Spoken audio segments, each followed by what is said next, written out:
muito bem-vindos a mais uma edição do Café com Z. Eu sou André Zenobini e estou aqui recebendo a psicóloga clínica e jurídica Caroline Pereira, porque nós vamos tratar de um assunto que vem incomodando, apavorando, preocupando a comunidade da cidade do Rio Grande, que é saúde mental. Nós tivemos casos muito difíceis nas últimas semanas aqui no município do Rio Grande e nós vamos buscar entender um pouco dos motivos, das preocupações, das ansiedades de uma geração abaixo dos 30 anos que vem se sentindo incomodada com alguma coisa, que vem se sentindo atucanada por alguma coisa, com uma pressão fora do comum, e tudo isso afeta a saúde mental. E eu estou recebendo aqui a Caroline Pereira, que vai nos ajudar a entender, a desmistificar e também a nos dar um guia sobre quais as opções de futuro que nós temos. Bem-vinda, Caroline, ao Café com Z, e eu começo te perguntando, estamos vivendo uma epidemia de saúde mental? Bom dia, obrigada pelo convite. Acho que é sempre bom a gente estar ocupando esses espaços que saem um pouco da bolha da rede social e quem nos segue, quem nos conhece, porque eu acho que, de fato, desmistifica para outras pessoas, né? Então, esse papo é tão importante justamente pelo que tu está falando. E sim, acho que vem numa crescente muito grande, né, André, essa questão da saúde mental. Desde que o mundo é mundo, a gente tem questões de suicídio. Acho até que eu posso dizer que o suicídio ele é tão antigo quanto o homicídio, né? Desde que existem seres humanos que pensam e sofrem, passam por questões, a gente tem, né, esse fenômeno do suicídio, mas é inevitável também a gente pensar que a cada ano que passa, com tudo o que acontece, ele vai se intensificando e os níveis e as taxas vão aumentando. Então, desde principalmente ali da pandemia, que houve toda a questão de isolamento, a gente percebe que as taxas estão muito altas. Eu fiquei pensando em trazer, assim, para a gente ter uma noção um pouco, que os últimos dados, né, os dados mais recentes, mostram, principalmente falando dessa população de adolescentes, jovens adultos, que pega ali dos 15 anos até os 29 anos, o suicídio é a quarta maior causa de morte. Ele perde, se a gente for falar perder, né, só para tuberculose, ele inclusive está atrás só de guerras e homicídios, acidentes automobilísticos. Então, o quanto a gente é uma questão muito atual e, infelizmente, por mais que hoje em dia as redes sociais elas nos auxiliem, tragam muitas informações, e eu, enquanto psicóloga, percebo que está sendo um ambiente muito diferente do que quando eu entrei lá na faculdade, do que quando eu era adolescente, do que quando eu era criança. A gente fala mais sobre saúde mental, mas a gente ainda tem um caminho muito longo para, de fato, desmistificar e fazer com que as pessoas entendam o que de fato é, por exemplo, uma ajuda terapêutica, o que de fato é ter saúde mental ou não ter, né? E até acho interessante trazer isso, pontuar, que é uma coisa que às vezes quando eu dou palestra ou então converso até na terapia com meus pacientes, que ter saúde mental não é só ter ausência de transtornos mentais, né? Ter saúde mental é tu ter condições de vida dignas. Então, tu ter acesso à educação de qualidade, ter acesso à moradia, ter acesso à alimentação, ter uma rede de apoio legal, tu te entender, te conhecer. Não tem como a gente tirar o ser humano do ambiente que ele vive, da história que ele tem, e achar que só por ele não ter nenhum transtorno mental, ele vai estar 100% saudável, né, mentalmente. E não é assim, né? O que está acontecendo, né, com essa juventude, com tanto adolescentes quanto esses jovens adultos, né, que hoje é uma classe aí até os 30 anos, que as pessoas costumam botar como jovem adulto. O que está acontecendo na cabeça dessas pessoas, né? Quais são os principais desafios que elas estão passando e aqueles que afetam mais a saúde mental? Eu acho que é interessante a gente traçar uma linha do tempo, né? A gente pensar que a partir do momento que a gente passa pela puberdade e entra na adolescência, a gente já tem uma série de mudanças dentro da nossa vida. A adolescência, por si só, ela já é um período muito conturbado. Tem pessoas que têm um pouco mais da famosa resiliência, né? Que é a capacidade de passar por eventos adversos e se adaptar àquilo ali. E tem pessoas que têm um pouco menos. Então, quando a gente está na adolescência, a gente entra ali na adolescência, a gente tem muitos hormônios, a gente começa a se relacionar com os nossos pares, a gente começa a ter a pressão ali no ensino médio, vamos dizer assim, né, da faculdade, pensando que a gente tem às vezes 17 anos, que hoje, quando a gente é adulto, a gente pensa, nossa, muito novinho, né? Quando a gente tem 17 anos, a gente acha que a gente vai ter que fazer a escolha da nossa vida.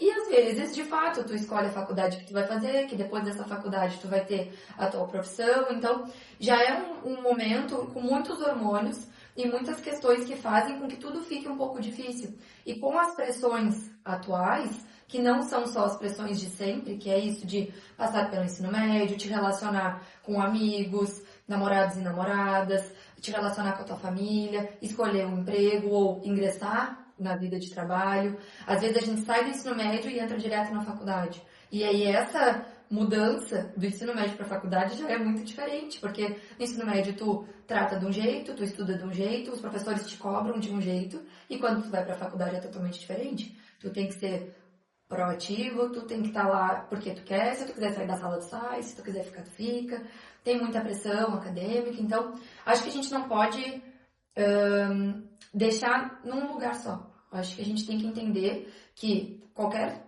transtorno mental e qualquer fato de suicídio, qualquer evento de suicídio, ele não é por um único motivo. Ele é multifatorial. Então a gente precisa pensar em tudo que eu falei sobre essas condições de vida da pessoa. Mas quando tem essa mudança, né, de ideia de o que eu sou, o que eu vou ser, tem muitas coisas atreladas, como a pressão acadêmica, que eu já falei. Então as redes sociais, que hoje em dia estão muito presentes no nosso dia. Então como que essa pessoa, ou como que nós estamos usando as redes sociais. A gente tem ali a rede social muito como uma vitrine, então tem a pressão estética, tem a pressão social de o outro faz mais e eu faço menos. Olha lá, a grama do vizinho é muito mais verdinha do que a minha. E aí a gente entra num ponto que é a frustração. Como é que essa juventude está lidando com a frustração? Eu acredito que pelas condições atuais, principalmente voltando nessa questão das redes sociais, né, a gente está vivendo uma vida muito mais acelerada e com muito menos tempo. E tempo, não digo tempo cronológico, porque de fato 24 horas é o tempo cronológico do relógio. Mas se tu passa mais tempo na rede social ou menos tempo, se tu tem mais afazeres ao longo do dia, se tu tem menos afazeres, se tu tem uma rotina de trabalho mais forte ou não, se tu tem faculdade ou não, cada um vai ter o seu tempo. Então não tem como a gente falar aquela coisa que passa muito na internet de todo mundo tem as mesmas 24 horas. Não existe isso. E a frustração, eu acho que está muito atrelada a essa vitrine que a gente tem ali na rede social, né? Então, eu acredito muito que cada vez mais, com esse tempo rápido, de a cada um segundo a gente está sendo reforçado, a gente está sendo introjetado o prazer ali pela rede social, por exemplo, né? Vídeos curtos, Reels, ou então TikTok. Eu acho que é muito nesse lugar de o nosso cérebro está sendo recompensado. Então, até essa semana eu estava pensando quando foi a última vez que eu senti tédio. E eu tenho consciência de alguns processos, né? Além de psicóloga, eu também faço terapia, né? Então, acho que é muito nesse lugar de eu penso, eu tenho esse lugar da rotina, de entender que eu não posso usar o meu celular o tempo todo, porque não vai me fazer bem. Às vezes traz alguns processos ansiosos. Então, beleza, eu tenho essa consciência, eu já tenho essa sensação de que eu não senti tédio. Então, como que as pessoas que daqui a pouco nem percebem? Porque é um lugar confortável. Às vezes a gente lê um livro de 200 páginas, tu vai ter o prazer lá no final, nas últimas páginas. Que demora, às vezes, de uma semana a um mês, vamos dizer assim.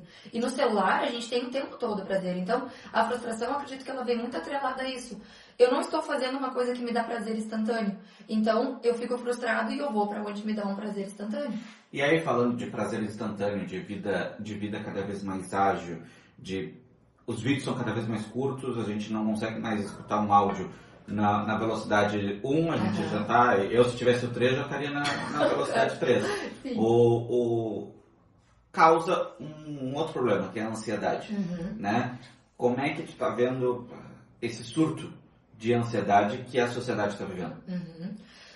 Com certeza as redes sociais elas estão muito atreladas, porque até falando dessa questão do prazer, né? Nosso cérebro ele tem uma coisa chamada neuroplastia, que é a capacidade de se adaptar às coisas que dão prazer. Então, se tu treinar, não gosto muito dessa expressão, mas se tu treinar o teu cérebro para ter uma rotina de exercício, teu cérebro vai começar a sentir prazer com o exercício. Ter uma rotina de leitura, teu cérebro vai começar a ter um prazer de leitura. Mas se tu só consome um tipo X de prazer, teu cérebro vai ter prazer só com aquilo ali.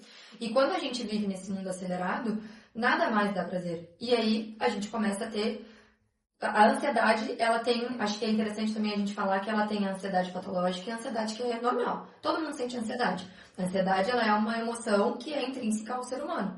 Então, a gente nasce com ansiedade. Mas a ansiedade que não é patológica, ela nos protege. Então, por exemplo, se eu tenho uma prova, a ansiedade que não é patológica, ela vai me proteger e vai fazer eu estudar. Porque ela vai pensar, pô, daqui a 2 dias eu tenho prova, então eu vou estudar. A ansiedade patológica, ela me trava. Ela faz com que eu não consiga nem estudar para a prova, porque eu tô tão ansioso pensando naquilo ali, que eu fico travado. Ou então, por exemplo, né, eu tenho muito medo de andar de avião. Vai ser legal eu chegar lá no lugar que eu vou viajar, mas a ansiedade me trava porque eu não sei, eu não tenho controle daquilo ali. Então, a falta de controle, que, querendo ou não, o celular, as redes sociais nos dão uma falsa sensação de controle, porque a gente tá ali, a gente posta a foto mais bonita, a gente tá ali, a gente posta a música que a gente quer, a gente tá ali, a gente bota a legenda que a gente quer. E aí fica essa vitrine, que não é a vitrine da vida real, é a vitrine da aparência, né? Então, eu vou lá e posto o que eu quero, a outra pessoa vai pensar, olha só como a Carol é feliz, como a família dela é bonita, família de margarina. Só que família de margarina só existe no comercial, né? Todos nós temos as nossas questões. Como eu falei ali no início, a gente tem uma vida muito subjetiva. Então, a ansiedade, claro, hoje em dia, com certeza, ela está muito atrelada a essa vida, né, acelerada. Mas tem muitas coisas, né? Tem as questões relacionais. Às vezes tem pessoas que nem usam, por incrível que pareça, tem pessoas que não usam muito rede social e têm ansiedade. Porque às vezes são outras cobranças. Então, o que de fato, por que as pessoas se cobram tanto? Por que tem esse efeito de produtividade? Então, esse lugar da vida acelerada, mesmo que daqui a pouco a pessoa nem use muito o Instagram, faz com que tu tenha a sensação de não estou produzindo o suficiente. Tem que correr atrás da máquina. Então, por exemplo, alguns anos atrás, daqui a um pouco, vamos pensar no mercado de trabalho. Alguns anos atrás, daqui a um pouco, a solicitação mínima para o mercado de trabalho é no ensino médio, porque era muito difícil as pessoas terem faculdade. Hoje em dia é difícil quem não tem mestrado. Vamos pensar assim, quem não tem uma especialização. Que bom, porque quer dizer que o acesso à educação está muito mais fácil, as pessoas conseguem ter mais acesso à educação, mas isso causa uma lógica de produtividade do tipo, tenho que correr atrás da máquina, porque senão não terei lugar. E aí, pensando dentro da nossa realidade, né, da nossa cidade, que é uma cidade universitária, a gente tem pessoas que migram muito para cá com essa ideia de estou correndo atrás da máquina. E aí, qual é a pressão que essas pessoas sentem, né? E não só as pessoas que migram para cá, mas as pessoas que vivem aqui também e fazem faculdade, né? E aí tu trouxe um ponto que é o migram, né? Elas saem de lugares diversos, vêm para Rio Grande sozinhas, né? Qual é o impacto disso na vida de uma pessoa? Né?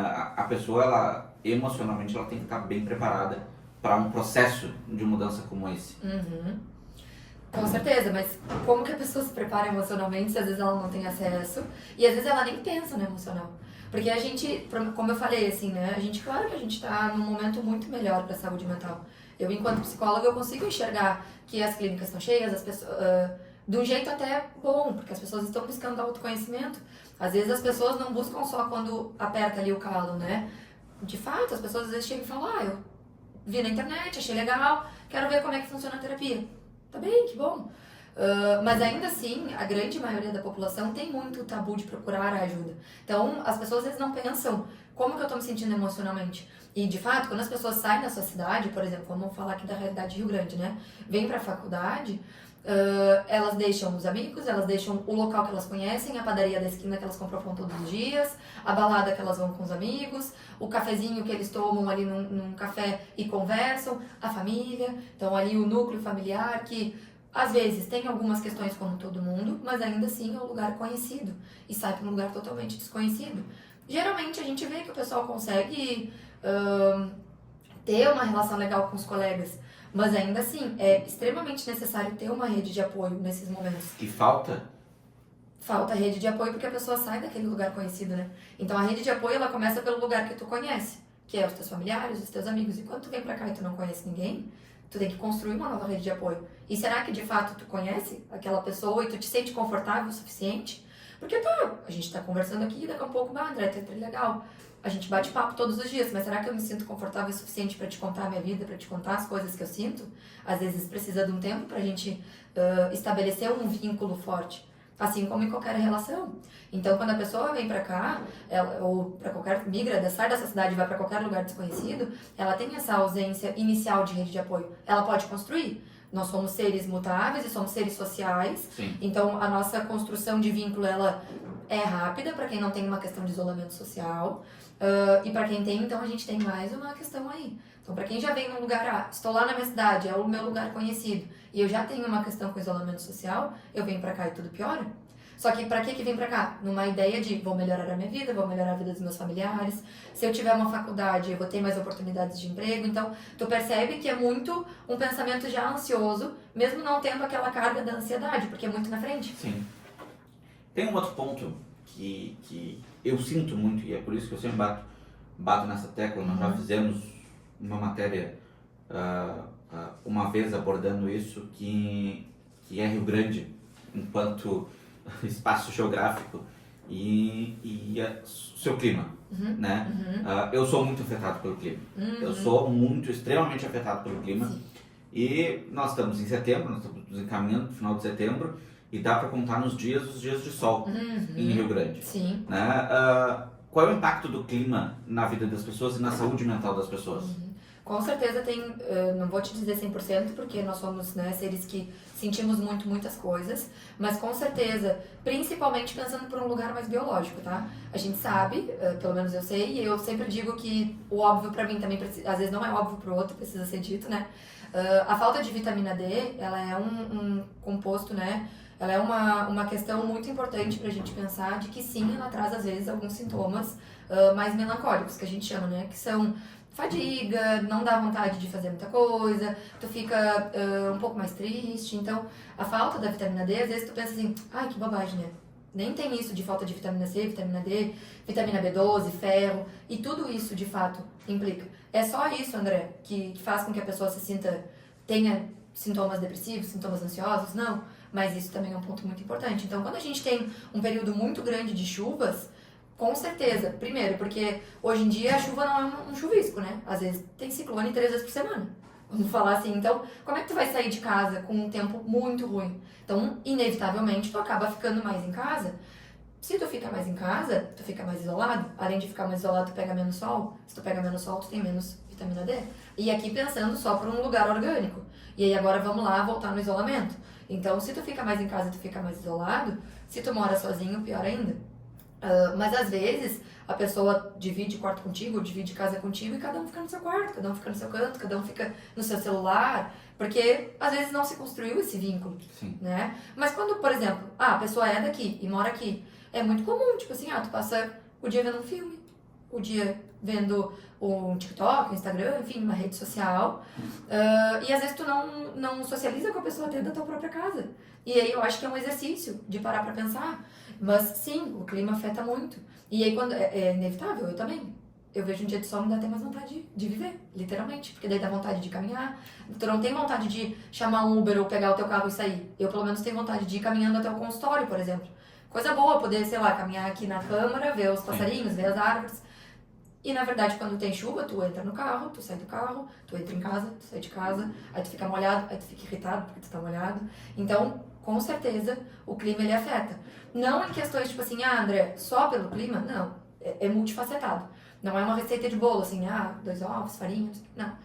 Tem pessoas que vão sentir mais o clima, tem pessoas que vão sentir mais a pressão acadêmica, tem pessoas que vão sentir mais a ausência familiar ou a presença familiar, dependendo se essa família é disfuncional ou não. Então, sim, afeta, mas não é um fator único. Tem um outro ponto, que é, nós estamos fazendo uma passagem sobre vários assuntos, para que quem está nos ouvindo e depois que vai nos ler, né, essa conversa vira uma matéria em litorâneo.com.br, possa ter um panorama geral que afeta muito a saída da adolescência e o início da vida adulta, que é o financeiro. Né? Hoje tu enxerga esse como um ponto que está afetando muito a saúde mental das pessoas, que tu recebe no teu consultório, que tu vê nos atendimentos, como é que está a relação da sociedade com o financeiro? Não, com certeza, eu acho que não só hoje, né? Acho que sempre a gente tem essa relação muito forte com o financeiro, porque o financeiro não é só tu ter poder monetário. O que ele te propõe? E aí a gente volta lá para aquilo que eu falei lá no início, né? De como a gente tem várias situações que afetam a saúde mental, como a gente não pode dizer que a saúde mental é só a ausência de transtornos, ela é também todas as condições de vida dessa pessoa. Quando tem uma baixa no financeiro, a gente passa a ter um pouco mais de dificuldade em outras coisas. Então, não é o ter dinheiro, é tu poder comprar a tua comida, tu poder fazer um passeio, tu poder ter um lazer, tu poder vestir uma roupa confortável, não sentir frio, ter uma casa confortável. Então, aqui estou indo, eu sei, para um lugar um pouco mais intenso. Mas vamos pensar no dia a dia de pessoas que daqui a pouco não têm esses problemas mais intensos. Todo mundo fica preocupado. Será que meu dinheiro vai dar no final do mês? Será que eu vou ter dinheiro para, por exemplo, normal? Ah, Carol, esse mês aconteceu uma coisa, eu sei lá, tive uma gripe muito forte e gastei mais com remédio. Vou ter que daqui a pouco fazer a terapia quinzenal. Tá bom? Daí a gente vai ajustando. Se na terapia afeta, com certeza nos outros também afeta. Depois que a gente passa a fazer terapia, a gente percebe ela como um investimento, não como um gasto. Então, eu percebo muito esse movimento do tá difícil, olha só. E às vezes as pessoas apertam daqui e dali e isso causa ansiedade. Então, é esse lugar de novo do futuro, da falta de controle. Então, tu tem ali, por exemplo, isso falando de pessoas que recebem um salário fixo, que tem ali um valor X que vão receber no 5º dia útil. Mas as pessoas que são autônomas, que daqui a pouco dependem do movimento do seu trabalho, vários serviços, assim, motoboy, eu mesma, né, sou psicóloga e eu trabalho como autônoma. O pessoal da padaria trabalha como autônomo. O dono da maior loja do centro é autônomo. Se daqui a pouco tiver um mês só de chuva, ele vai ter uma baixa. Mesmo que ele tenha um poder monetário maior, ele vai ter uma baixa exponencial nas rendas dele. Então, desde a pessoa que recebe menos, a pessoa que recebe mais, afeta, com certeza. Claro que em seus níveis de preocupações, né? A pessoa que recebe muito menos, ela provavelmente nem chega para mim no meu consultório. Ela provavelmente vai procurar os serviços de saúde, né, do SUS, que é os CAPs, o ambulatório de saúde mental, enfim. Até depois, no final, eu vou falar, né, onde é que as pessoas podem procurar ajuda, mas não chega para mim no meu consultório particular, vai chegar em outros lugares, mas eu tenho certeza que desde a terapia mais cara, vamos dizer assim, né, ou então fazendo um retrospecto, né, da saúde básica, da saúde, né, do SUS até a terapia mais cara, todo mundo é afetado pelo dinheiro, porque a gente fica sem o poder de nos dar as coisas que nos dão conforto e estabilidade, querendo ou não, né? Então, se daqui a pouco tu não tem dinheiro para comprar arroz no final do mês, como é que tu vai ficar tranquilo, de que tu vai ter uma alimentação tranquila, tu vai conseguir viver tranquilamente naquele mês, né? Então, com certeza, a saúde mental, ela é diretamente afetada ao financeiro. E, querendo ou não, a gente acho que cada vez mais tem esse lugar de quais são as oportunidades, o que a gente está vivendo de fato, de onde essas pessoas trabalham, que lugares que elas ocupam. A pessoa, às vezes, tem muita qualidade, qualificação acadêmica e às vezes nem se encontrou naquilo ali e vai para outro serviço, e aí isso também bate, né? Então, pô, sou tão qualificado, não consegui, mas acho que parte muito desse lugar também da rigidez, né? Então, algumas coisas vão sendo flexibilizadas. Não é nosso papel fazer avaliação de casos específicos, mas os 2 casos que aconteceram na universidade, né, os 2 casos graves de saúde mental que levaram, infelizmente, ao suicídio, eu não tenho dúvida que o que levou a isso passou muito da nossa conversa aqui, claro. Mas existem sinais, né? E é isso que eu quero saber agora. Como que as outras pessoas, o suicídio ele é um ato pessoal, né? Ele é um ato extremamente pessoalizado, não se tem como, quando a pessoa resolve, ela faz. Mas existem sinais, né? E como que a sociedade, as pessoas da família, as pessoas que convivem nas casas de estudantes juntos, como é que se avalia isso? Aquela pessoa está com sinais muito fortes de problemas de saúde mental. Como enxergar isso? Eu acho que primeiramente é importante a gente dizer que o suicídio ele é um ato contra a dor que a pessoa está sentindo, contra o que aquela pessoa está passando, e não para afetar, na maioria das vezes, né, 99,9% das vezes, não é para afetar o outro, é de fato para acabar com o que aquela pessoa está sentindo. Acho que é interessante a gente voltar nesse ponto do que aconteceu aqui na cidade. Não tem como a gente de fato diagnosticar, porque infelizmente já aconteceu. O que a gente pode pensar é como de fato a gente pode identificar, como tu mesmo falou, né? Pessoas que daqui a pouco estão passando por um problema. Então acho que primordialmente é entender que tem dois tipos, se eu puder usar essa nomenclatura, né? Tem as pessoas que, de fato, que é a grande maioria, né, que dão sinais, e tem as pessoas que cometem esse ato contra a vida por impulsos, e às vezes não dão sinais.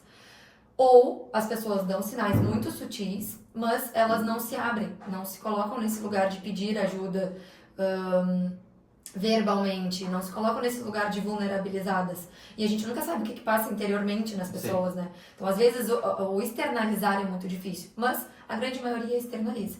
Quando não é esses lugares de atos impulsivos, por exemplo, só perpassando muito rapidamente, né? Às vezes, os atos impulsivos, eles acontecem quando tem alguma questão que dá gatilho. Então, por exemplo, a perda do emprego, rompimento de um relacionamento, perda de um ente muito querido, alguma coisa que trouxe frustração muito grande, a pessoa não sabe lidar e acaba por cometer esse ato. Às vezes é menos, com certeza, porque às vezes a pessoa não tem um histórico pregresso, às vezes nunca buscou ajuda, às vezes nunca verbalizou, então não dá pra gente identificar, mas a grande maioria verbaliza, então não tem como a gente falar, quem se mata não fala, vai lá e faz. Não, as pessoas 99% das vezes avisam e falam e dão sinais. Então, como que a gente pode identificar, né? Porque, na verdade, o papel de quem não é profissional é identificar e se colocar à disposição. Então, tu vê que a pessoa daqui a um pouco verbaliza algumas questões de autocobrança, de se diminuir. Então, ela se coloca num lugar dizendo que a vida dela não vale a pena, que ela não vale... Por que ela tá ali? Ela não serve pra nada. Ou então, queria desaparecer, queria sumir, queria dormir e queria não acordar mais. Às vezes a gente fala... Principalmente na linguagem da internet. É muito comum a gente ver as pessoas falando de sacanagem. Mas assim, mesmo que seja de sacanagem, não custa perguntar. Eu sempre digo que é melhor a gente perguntar e sair com um não, do que a gente perguntar e a pessoa... ou do que a gente não perguntar e a pessoa fazer. Se a pessoa disser não é nada disso, eu tô brincando, melhor, tu fica tranquilo e a pessoa também não tá passando risco. Agora, se tu perguntar e a pessoa disser, não, é verdade, eu tô pensando em atentar contra a minha própria vida. Então, aí tu tem chance de salvar ela, de ajudar ela. E a gente tem, dentro das taxas, de que qualquer suicídio, ele pode ser evitado quando tu tem essa possibilidade de ajuda, né? Então, tem esse lugar de identificar, então, se a pessoa tem essas falas, se a pessoa tá tendo daqui a pouco alguma dificuldade com sono, se ela tá se isolando, se ela, de fato... consome que tipo de conteúdo, se ela diz, por exemplo, que tem alguns remédios em casa. Então, tem falas que vão antecedendo isso, né? E os comportamentos também. E aí, quando a gente acha que a pessoa tá passando por isso, a gente pergunta. E, principalmente, acho que é interessante a gente falar que essa conversa ela não pode vir atravessada de julgamentos, de tipo assim, mas é só tu fazer isso, mas a pessoa não quer soluções rápidas. Ela provavelmente já pensou em todas as soluções rápidas e não conseguiu chegar num lugar. Então, é te deixar disponível. Tu precisa de ajuda? Eu posso ir contigo a um profissional, eu posso te levar. Eu conheço uma pessoa que atende muito bem, vamos lá que eu te levo. Ou então, a pessoa não tem condições financeiras, leva no CAPS, leva na UPA, leva na unidade básica do bairro. Sempre vai ter algum profissional para acolher. E além do CAPS, da UPA, da UBS, aqui na cidade a gente também tem as clínicas escolas.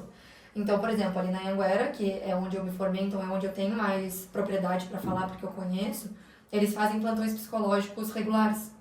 Quem atende são os alunos em formação, então os alunos que estão nos últimos anos, eles atendem.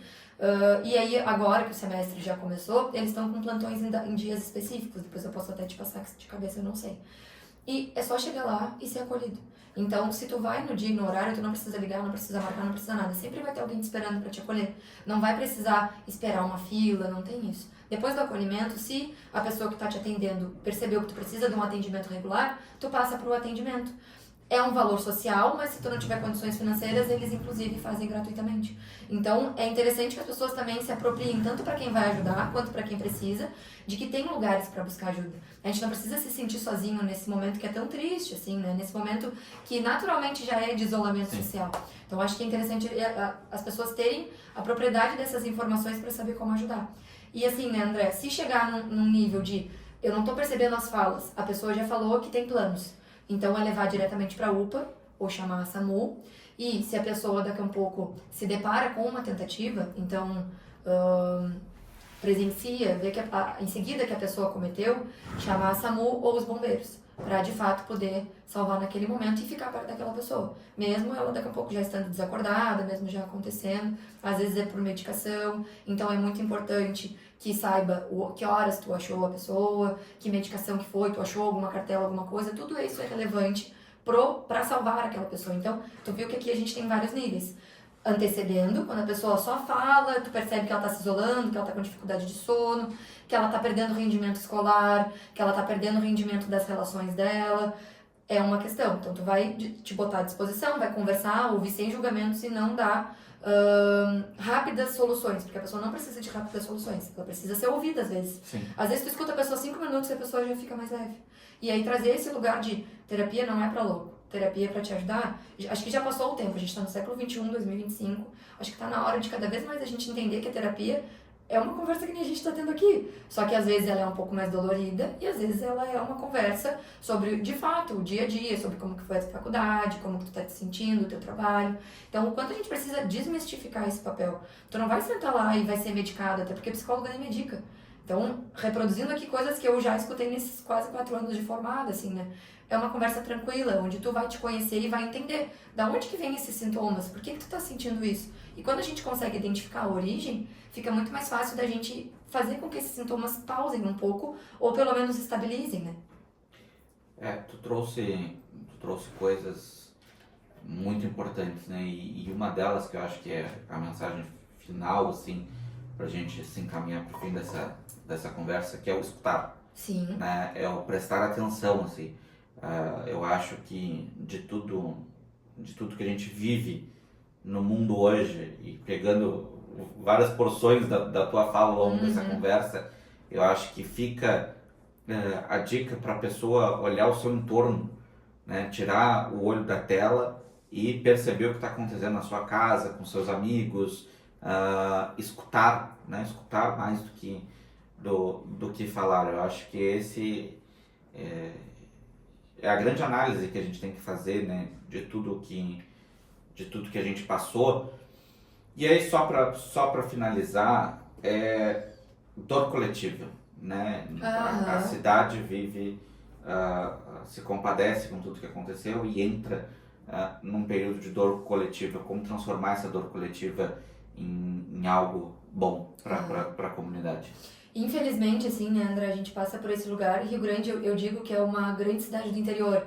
Eu sempre escuto muitas pessoas de outros lugares que, às vezes, tem uma população bem menor de Rio Grande e os nossos comportamentos e os nossos costumes de Rio Grande, eles são muito parecidos com cidadezinhas muito pequenas. Então, todo mundo se conhece, todo mundo presta atenção nas notícias, mas infelizmente, acho que uma coisa que a gente precisa prestar atenção é que isso não se torne só uma notícia chocante, que não se torne só um alarde de tipo assim, nossa, fofoca, né? Vamos pensar numa forma mais fácil de falar. Sim. Não pode se tornar só fofoca. Tem que ser uma coisa que traga preocupação. O que está acontecendo? Então, de fato, é a gente parar e prestar atenção no grande coletivo. A gente passa por um luto coletivo quando um jovem tira a sua própria vida. Ou um adolescente, ou um adulto, ou um idoso. É muito sério quando chega nesse ponto. A gente não pode normalizar. Sim, de fato, infelizmente, pensando principalmente em cidades universitárias, vem sido cada vez mais comum, por tudo que a gente conversou. Mas a gente não pode normalizar. Não é normal. Não é uma questão que a gente... mais um. Não, gente, são vidas, não somos números. Nós temos lá, depois no anuário de violência, né, que é do Brasil todo, nós temos os números de suicídios. Mas por que a gente vai deixar virar mais um número se a gente pode, então, dar um pouco com uma escutativa? E acho que aqui a gente falando para as pessoas que vão escutar, mas para as pessoas que estão passando por isso também, eu acho que é importante se permitir falar. Pedir ajuda não é fraqueza, muito pelo contrário. Se tu pedir ajuda, tu vai te fortalecer mais ainda. Então, é permitir falar, permitir demonstrar vulnerabilidade. Não é porque tu tá dizendo que tu tá triste, que tu tá te sentindo sozinho, que isso vai te vulnerabilizar muito mais, muito pelo contrário. Provavelmente tu vai descobrir pessoas que se importam contigo que tu nem sabia que se importavam contigo. Então, o quanto é bom tu poder fortalecer essas pessoas que estão contigo, né? Então, o luto coletivo, eu acho que ele pode tentar ser ressignificado, que é uma palavra que a gente usa muito dentro da terapia, né? E elaborado nesse lugar de prestar mais atenção e acho que desmistificar e sair um pouco desse lugar de julgamento, né, André? De por que não fazer terapia? Por que não ser ouvido? E às vezes tem coisas que são terapêuticas que não necessariamente são psicoterapia. Então que a gente possa daqui a pouco promover ações de bem-estar e de saúde mental. Então rodas de conversa, um ambiente ali de socialização dentro da universidade, dentro do trabalho. Não adianta nada no Setembro Amarelo, um dia, a gente ganhar um bombonzinho amarelo e dizer, cuide da sua saúde mental, e o resto todo do ano tá tudo errado, dentro do lugar que a gente ocupa. A gente precisa ter um movimento contínuo. Só em setembro não adianta, ou só um dia do ano. Então, espero, é muito triste falar isso, não gostaria de estar falando isso, mas espero que essa dor seja transformada nesse lugar de prevenir. E muito mais do que prevenir, promover. Porque se a gente promover saúde mental, a gente não vai precisar estar prevenindo. Se a gente promover saúde mental, a gente vai fazer com que as pessoas se sintam mais acolhidas, a gente vai fazer com que as pessoas se sintam mais ouvidas, que a gente fale mais, que a gente tenha mais esse lugar de ninguém melhor do que nós mesmos para nos conhecermos, né? Então, quando a gente percebe que algo não tá legal, vamos falar. Além, né, da terapia tem o CVV, então daqui a um pouco, que é o Como Vai Você, né, que é o Centro de Valorização da Vida, que é o 188. É sigiloso e daqui a pouco tu só precisa conversar com alguém naquele momento. Vai e conversa. Carol, mas eu não gosto de internet, não gosto de telefone. Vai lá na Anhanguera, então, no plantão. Vai a alguns plantões, se tu gostar, fica pra terapia, porque é muito bom. Eu sei que eu sou suspeita, né? Puxando a brasa pro meu assado, vamos dizer assim. Mas é muito bom, é muito interessante quando tu começa a te conhecer e começa a perceber, tu fica mais observador, tu fica mais atento às coisas, a ti e aos outros. Então, tu passa, de fato, a ter algumas mudanças de disfuncionalidades que não precisariam existir ali, né? Nós conversamos com a psicóloga clínica e jurídica Caroline Pereira. Eu queria agradecer muito a tua presença aqui para a gente bater esse papo, passar por uma variedade de temas que afetam a saúde mental e é o Setembro Amarelo e infelizmente nós estamos discutindo a prática e a teoria, né, em Rio Grande e nós precisamos vencer essa etapa. Eu acho que tu fez um resumo muito bom, que é o prevenir e promover. Nós precisamos realmente mudar esse circuito, esse ciclo que nós estamos e passar por um ciclo de promoção, de melhora da saúde mental e que isso realmente vire algo para a sociedade normal. Saúde mental, tratar a saúde mental, cuidar da saúde mental é algo que é essencial. Não é para louco. É para todo mundo. Exato. Obrigado pela tua presença. Eu que agradeço, obrigado pelo convite. Foi ótimo estar aqui contigo. Tudo isso que nós conversamos vira uma matéria em olitorâneo.com.br. Nós voltamos a qualquer momento com mais informações da cidade do Rio Grande e de toda a região. Até mais. Tchau, tchau.